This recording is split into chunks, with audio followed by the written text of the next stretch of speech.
اللہم صلی علی محمد و آل محمد۔ نجف اشرف سے نکلنے کے بعد ہم کربلا کی طرف روانہ ہوئے اور سب سے پہلے ہم حضرت زید شہید کے روضے پر گئے۔ درود و سلام حضرت زید شہید بن امام زین العابدین علیہ السلام پر۔ آپ وہ شخصیت ہیں جن کے بابا کی ولادت سے پہلے ان کا نام رسول خدا صلی اللہ علیہ وآلہ وسلم نے رکھا۔ آپ امام زین العابدین علیہ السلام کے فرزند ہیں جس کو حجاج ابن یوسف نے کوفے میں قتل کیا۔ آپ وہ مظلوم امام کے فرزند ہیں جس کے جسم اطہر کو سر سے جدا کر کے 4 سال کوفہ میں لٹکایا گیا۔ آپ کے سر مبارک کو شام سے مدینہ اور پھر مدینے میں بھیجا گیا۔ آپ کا جرم فقط یہ تھا کہ آپ امام حسین علیہ السلام پر جو ظلم کیا گیا تھا اس کے خلاف آپ نے آواز بلند کی۔ آپ نے بچپن ہی سے اپنے بابا کو گریہ کرتے ہوئے دیکھا، اور جب بہت دیکھا کہ بابا گریہ کر رہے ہیں تو ایک مرتبہ اپنے بھائی سے پوچھا کہ بھیا باقر، بابا اتنا گریہ کیوں کرتے ہیں؟ امام فرماتے ہیں، کربلا ہائے شام، ہائے کربلا ہائے شام، الا لعنت اللہ علی قوم الظالمین۔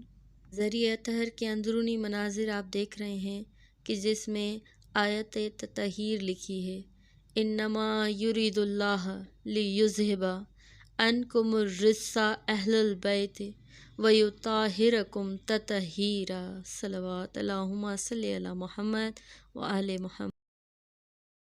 حضرت ایوب علیہ السلام انبیاء کی جماعت میں سے ایک ہستی ہیں۔ اللہ نے صبر کے معاملے میں بطور خاص ان کا تذکرہ فرمایا ہے، لوگوں کے لیے مثال اور نمونہ ٹھہرایا۔ اللہ نے آپ کو بہت نعمتوں سے نوازا، آپ کے پاس بے شمار مویشی، تاجر اور آپ کے پاس بہت سی اولادیں تھیں، لیکن اللہ نے آپ کو آزمانا چاہا اور آہستہ آہستہ آپ کی تمام نعمتیں آپ سے دور ہوتی گئیں، یہاں تک کہ آپ کی زندگی میں ہی ساری اولاد اللہ کو پیاری ہو گئی۔ اور یہیں تک نہیں بلکہ آپ کو ایک شدید بیماری ہو گئی، حتیٰ کہ چل پھر بھی نہ سکتے، یہاں تک کہ آپ کا گوشت بھی گر گیا تھا۔ آپ کے ساتھی نے ساتھ چھوڑ دیا، جتنے بھی ساتھی تھے نبی کے ان سب نے ساتھ چھوڑ دیا، اور یہ بیماری 12 برس تک رہی، لیکن آپ آزمائش میں کھرے اترے اور کبھی شکوہ اپنے لب پر نہ لائے۔ سبحان اللہ۔ سلام ہو نبی ایوب علیہ السلام پر، سلام ہو اللہ کے پیارے نبی پر۔ حضرت ایوب علیہ السلام کے روضے کے بعد ہم فرزند امیر المومنین حضرت بکر بن علی کے روضے کی طرف روانہ ہوئے۔ حضرت بکر بن علی، جن کا نام محمد اصغر ابن علی علیہ السلام کنیت ابو بکر اور بکر بن علی کے نام سے مشہور تھے۔ آپ کی والدہ کا نام سیدہ لیلی بنت مسعود تھا۔ آپ کربلائے معلیٰ میں موجود تھے۔ امام حسین علیہ السلام کے خانوادے کی حفاظت کرتے ہوئے اور حق کے دفاع اور نصرت میں معرکہ کربلا میں شہید ہو گئے۔ آپ کو زجر بن بدر النخعہ نے، اس ملعون نے، بروایت دیگر ہمدان کے ایک شخص نے شہید کیا۔ آپ کا مرکز اطہر شہر حلہ کے جنوب میں، شہر کے مرکز سے 6 کلومیٹر کے فاصلے پر بابل کے قریب موجود ہے۔ آپ کے مرکز اطہر کی اثر نو تعمیر جاری ہے۔ آپ روزہ عاشور کربلا میں زخمی ہوئے، آپ کا گھوڑا آپ کو اس مقام تک لایا جہاں آج آپ مدفون ہیں۔ اللہم صلی علی محمد و آل محمد۔ حضرت ابراہیم علیہ السلام خلیل اللہ یعنی اللہ کے دوست۔ حضرت ابراہیم علیہ السلام اپنی قوم سے کہنے لگے کہ جن چیزوں کو تم خدا مانتے ہو میں ان سے بیزار ہوں، اور جن چیزوں کو تم شریک بناتے ہو میں ان سے نہیں ڈرتا۔ پھر دعا کرتے ہیں کہ اللہ مجھے صحیح راہ دکھا۔ اللہ نے ان کو صحیح راہ دکھائی اور اپنا خلیل بنایا۔ آپ کو بت شکن بھی کہا جاتا ہے۔ آپ نے خانہ کعبہ میں موجود تمام بتوں کو توڑ دیا تھا۔ آپ نے اللہ کی رضا کے لیے اپنے بیٹے کو قربانی کے لیے پیش کیا۔ آپ نے اپنے بیٹے حضرت اسماعیل علیہ السلام کے ساتھ مل کر خانہ کعبہ کی تعمیر بھی کی تھی۔ آپ کی قربانی کی یاد میں عید قربان منائی جاتی ہے۔ اس مقام پر وہ پتھر موجود ہے جو نبی ابراہیم علیہ السلام کی ولادت سے منسوب ہے۔ آئیں ذریعہ اطہر کو چوم کر اور اس مبارک پتھر کی زیارت کا شرف حاصل کرتے ہیں۔ اللہم صلی علی محمد و آل محمد۔ وہ مبارک پتھر ہے جو نبی ابراہیم علیہ السلام کی ولادت سے منسوب ہے۔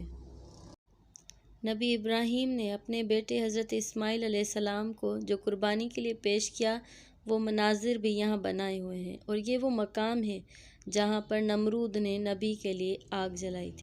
مقام حضرت ابراہیم علیہ السلام کے بعد ہم بی بی شریفہ بنت امام حسن علیہ السلام کے روضے کی زیارت کے لیے حلہ شہر جا رہے تھے۔ بی بی شریفہ جو کہ دختر ہیں امام حسن علیہ السلام کی، اتنی خوبصورت زیارت ہے، اور یہ وہ شہزادی ہیں جن کے روضے پر جانے کی بہت تمنا تھی۔ آپ صاحب کرامت ہیں۔ یہ وہ بی بی ہیں جن کے حرم کے دروازے پر لکھا ہوا ہے کہ لا علاج مریضوں کو شفا دینے والی بی بی۔ آپ کربلا کے اسیروں میں سے ایک تھیں۔ آپ کے دروازے پر، حرم کے دروازے پر لکھا ہوا ہے کہ السلام علیک یا طبیبۃ المعلولین، یعنی سلام ہو اس بی بی پر جو معذوروں کی طبیبہ ہیں۔ جو لوگ شفایاب ہوتے ہیں یہاں سے، وہ یہاں بینر بنوا کر لگاتے ہیں۔ آپ وہ شہزادی ہیں جنہوں نے کربلا کا منظر دیکھا، اپنے چچا حسین کو شہید ہوتے دیکھا۔ آپ مولا حسین کے ساتھ مدینے سے آئیں۔ آپ کربلا میں زخمی ہوئیں اور بیمار تھیں، اور آپ اسیران شام کے ساتھ شام روانہ کی گئیں، اور حلہ کے مقام پر جب پہنچی تو آپ کی شہادت واقع ہوئی۔ اور شہادت کا واقع ہونا بھی اس روایت سے ہے کہ آپ اونٹ سے گر کر اور مزید زخمی ہو کر یہاں شہید ہوئیں۔ آپ کی حیات مختصر ہے، 15 سال یا اس سے بھی کم، لیکن آپ صاحب کرامت بی بی ہیں۔ سلام ہو آپ کے بابا پر جن کو زہر دیا گیا۔ سلام ہو آپ کے چچا پر جنہیں شہید کیا گیا۔ سلام ہو آپ کے چچا عباس پر۔ اللہم صلی علی محمد و آل محمد۔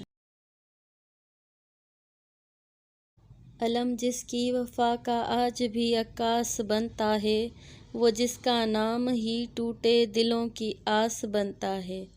یقیناً چاردہ معصوم کا جب نور یکجا ہو تو پھر قمرِ بنی ہاشم سخی عباس بنتا ہے۔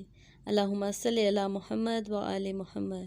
پہنچتے ہی مولا غازی عباس علمدار کے روضے کی جانب گئے، اور یہ ہمیں وہاں کی خادمین نے تحفے میں دیا۔